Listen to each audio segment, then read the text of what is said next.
Welcome to InThisCornerTV.com. I'm Smitty in Las Vegas. Well, boxing's next big-time mega fight will take place May the 2nd when the Hitman, Ricky Hatton, takes on the Pac-Man, Manny Pacquiao. We caught up with Ricky at his training camp. Here's what he has to say.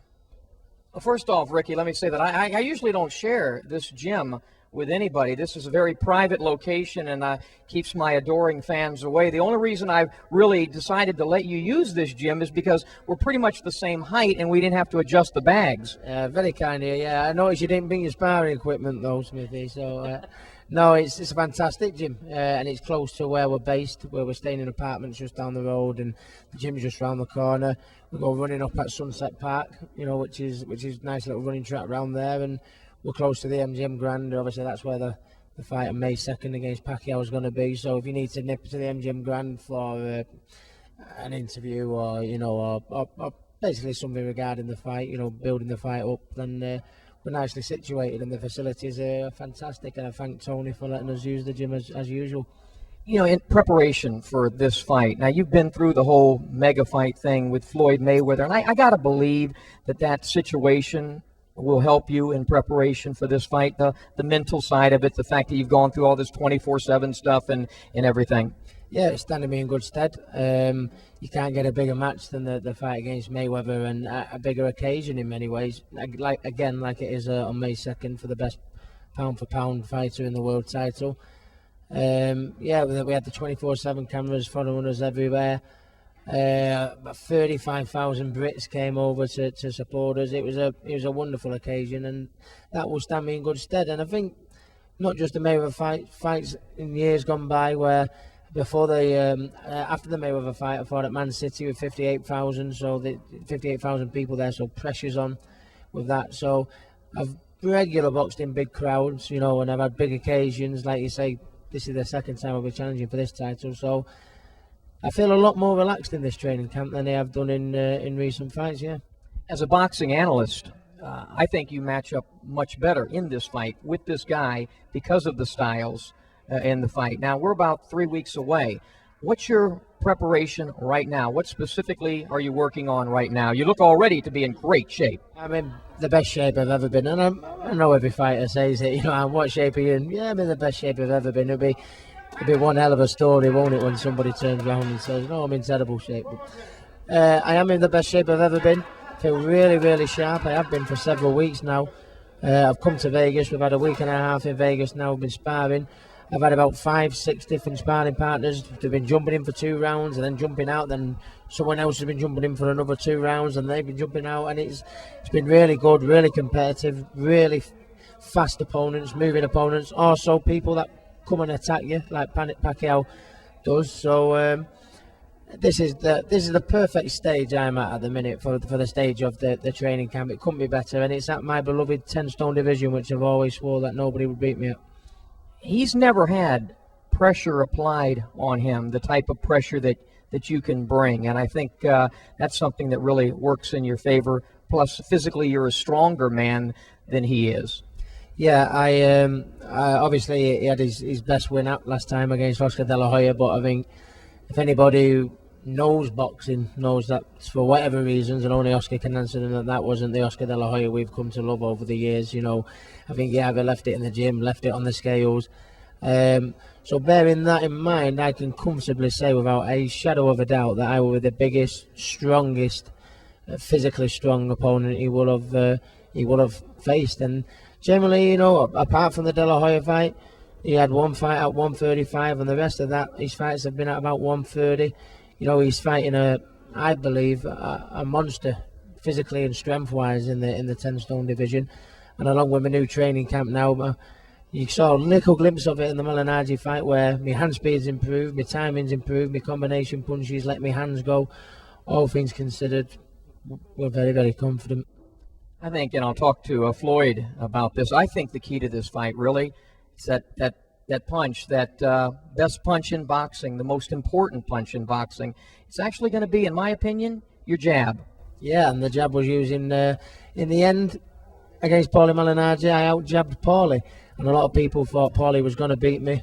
He would outspeed me, and in fact, I turned the tables. I felt, I outspeeded Paulie and I outjabbed him. And with another training, that was with just 7 weeks with my new training camp.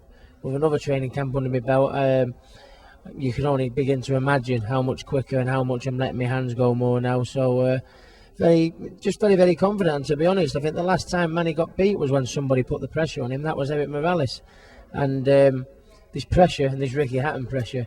He's got a bulldozer coming at him with ferocious, real intensity, hand speed, a better defence, a better left jab than he has shown in the past.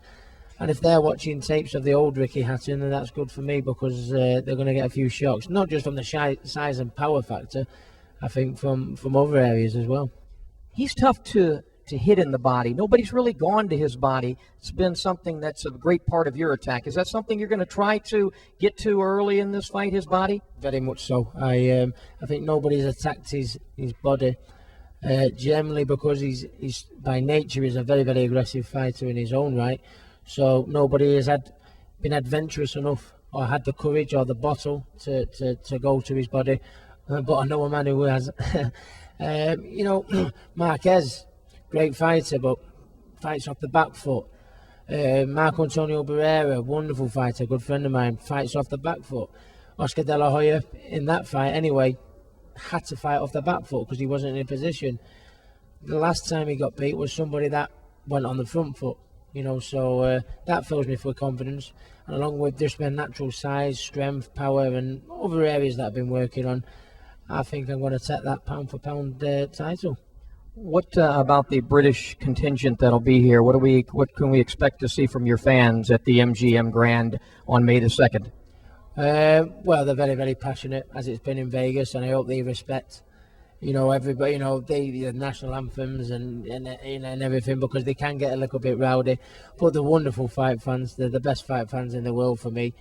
35,000 come over for the Mayweather fight. I don't think there'll be quite that many this time, because back in home there's finances are at an all-time low for Great Britain, so it's not the best time. But I expect about 20,000 fans coming over. And don't forget, with the Mayweather fight, and no disrespect to Floyd if he ends up watching this, Floyd is not known for having a massive fan base, where Manny Pacquiao has as good, if not better. Well, I wouldn't say better, but certainly there's going to be hundreds and thousands of Filipinos, going to be thousands of Brits.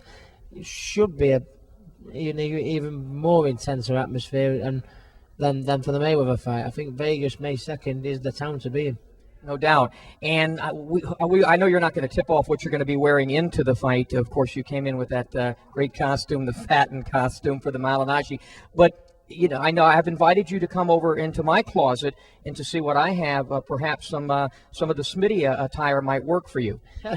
Well, like you say, I didn't pack the fat suit, but now you've mentioned that, I might get it packaged out, I think, because I've seen your closet, Smithy. It's nothing to be proud about, but no, I always wear the fat suit because I'm known as Ricky Hatton. I'll be coming into my usual Ricky Hatton, song and Blue Moon and that, but I've left the fat suit at home. I think I've made my point. I've wore a Ricky Hatton t-shirt and a Ricky Hatton suit enough times as if to say to the snipers, who says that I'm too fat, too overweight, I don't live the life and I'm never going to be ready in time. It's gone a little bit quiet on the home front as far as that goes, so I think it served its purpose. I've left it at home now, so I might come and have a look at your wardrobe, yeah.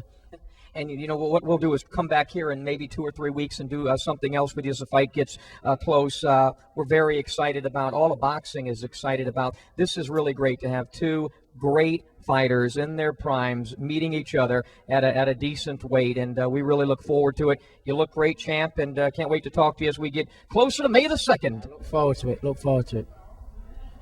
It appears that the Hitman is already in great condition, mentally and physically. We'll have a lot more opportunity to catch up with Ricky as he gets closer to that big-time showdown with the Pac-Man, Manny Pacquiao. We'll also hear from Manny and, of course, Freddie Roach as we get closer to May the 2nd. For the best in boxing news, stay tuned in this corner, TV.com.